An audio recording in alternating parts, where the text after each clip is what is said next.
Former President Donald Trump remains the front-runner in the race for the GOP nomination. Mr. Trump has the support of Alabama's legislative leaders, too. Most of them campaigned as being big believers in the rule of law and being hard on crime. They largely all defend Mr. Trump, leaving many asking why. Tonight, we hear from them directly, their level of loyalty.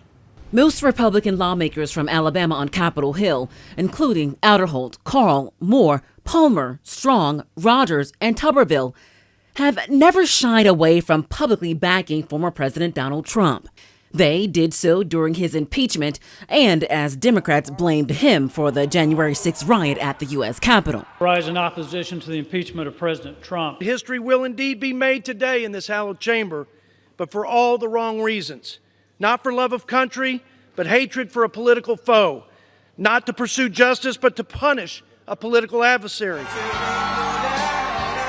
And they continue to support Mr. Trump. He's a true American, and I'll stand beside him 100%.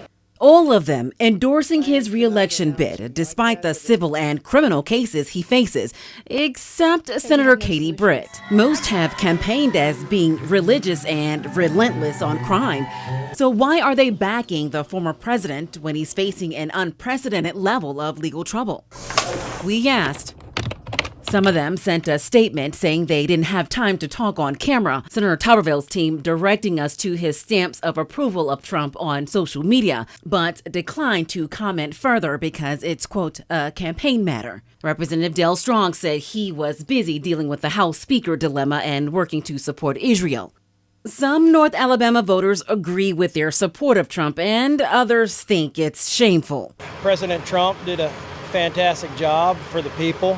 And that if we were going to indict everyone over everything, that all the politicians would probably be indicted. With the charges on Donald Trump, with the nature of them having to do with the presidential office and the nature of which he's handling them, I don't feel very comfortable with him being in a position of power again. Dr. Stacey Carter, interim chairman of social sciences at Alabama A&M, explains why he thinks Alabama's lawmakers are looking the other way. They will need to go before the people and get reelected.